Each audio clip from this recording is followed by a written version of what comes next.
बहुत समय पहले की बात है। एक नगर में घनश्याम नाम का व्यापारी रहता था। वो बहुत ईमानदार और दयालु व्यक्ति था। उसकी 3 बेटियां थीं, बड़ी, मंजली और सबसे छोटी ब्यूटी। तीनों बेटियों में ब्यूटी सबसे सुंदर और समझदार थी। घनश्याम अपनी बेटियों से बहुत प्यार करता था। जब भी वो व्यापार के लिए दूर देशों में जाता, लौटते समय उनके लिए उपहार लाना कभी नहीं भूलता था। एक दिन उसे व्यापार के लिए दूर जंगलों से होकर जाना पड़ा। लौटते वक्त अचानक से वो रास्ता भूल जाता है। वहां उसे एक शानदार महल दिखाई दिया। जब वह दरवाजे के पास पहुंच गया, वह डरते-डरते अंदर गया। अंदर महल बेहद सुंदर था और एक मेज पर तरह-तरह के व्यंजन रखे थे। घनश्याम ने सोचा, शायद कोई मेहमान आने वाला है, पर जब तक कोई नहीं आता, थोड़ा सा खा लेता हूँ। भूखा होने के कारण उसने एक सेब उठाकर खा लिया। तभी अचानक एक गहरी आवाज गूंजी। कौन है वहाँ? मेरी मेज से खाना किसने खाया? घनश्याम घबरा गया।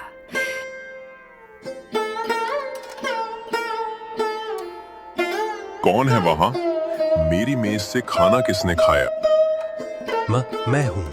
माफ कर दीजिए, मुझे भूख लगी थी। मैंने सोचा किसी को आपत्ति नहीं होगी। राक्षस ने कुछ देर उसे देखा, फिर मुस्कुराया।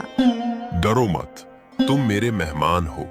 जितना चाहो खाओ और आराम करो। व्यापारी ने राहत की सांस ली। उसने धन्यवाद कहा, खाना खाया और लौटने लगा। महल के बाहर जाते समय उसकी नजर एक सुंदर गुलाब के बगीचे पर पड़ी। उसे याद आया कि ब्यूटी ने उससे कहा था, पिताजी, लौटते वक्त मेरे लिए एक गुलाब का फूल लेते आना। इसलिए घनश्याम ने गुलाब तोड़ लिया। उसी क्षण बीस्ट फिर प्रकट हुआ और गुस्से से बोला, धोखेबाज, मेरा गुलाब तोड़ने की हिम्मत कैसे की? अब तुम्हें इसकी सजा मिलेगी। तुम्हें यही रहना होगा, हमेशा के लिए। बेचारा व्यापारी हाथ जोड़कर बोला, माफ कर दो, ये मेरी सबसे छोटी बेटी के लिए था। उसने सिर्फ गुलाब मांगा था। मेरी 3 बेटियां हैं, वे मेरे बिना नहीं रह सकती। कृपया मुझे जाने दो। बीस्ट ने कुछ सोचकर कहा, ठीक है, अगर तुम यहाँ नहीं रहना चाहते तो अपनी किसी एक बेटी को अपनी जगह भेज दो। घनश्याम सोच में पड़ गया। अगर वो ऐसा नहीं करता है तो उसकी तीनों बेटियां अनाथ हो जाएगी। व्यापारी भारी मन से घर लौटा। उसका चेहरा उतरा हुआ देखकर बेटियों ने पूछा, पिताजी, आप इतने उदास क्यों हैं? बेटियों, मैंने एक गलती कर दी और अब मुझे या तुम में से किसी को राक्षस के पास जाना होगा। कहानी सुनकर ब्यूटी बोली, पिताजी, मैं जाऊंगी। आपकी जगह मैं उस राक्षस के पास रहूंगी। नहीं बेटा, वो जगह डरावनी है। तुम्हारी जिंदगी खराब हो जाएगी। अगर मेरी वजह से आप आजाद रह सकते हैं तो मुझे कोई डर नहीं। मजबूरी में घनश्याम ने ब्यूटी को बीस्ट के महल भेज दिया। महल पहुंचकर ब्यूटी ने देखा कि वहां सब कुछ जादुई था। टेबल अपने आप सरकती, खाना अपने आप परोस दिया जाता। बीस्ट रोज उससे मिलने आता और धीरे धीरे ब्यूटी से बातें करने लगा।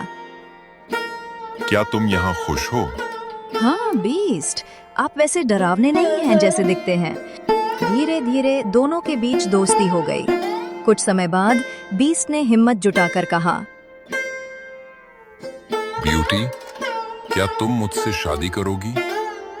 माफ करना बीस्ट, मैं तुम्हें बहुत अच्छा मानती हूँ, लेकिन अभी नहीं। बीस्ट उदास हो गया, पर उसने कुछ नहीं कहा। उसने ब्यूटी को घर जाने की इजाजत दी। ये शंख लो, जब भी वापस आना चाहे इसे हाथ से रगड़ देना। ब्यूटी शंख ले लेती है। ब्यूटी अपने घर लौटी। परिवार उसे देखकर बहुत खुश हुआ।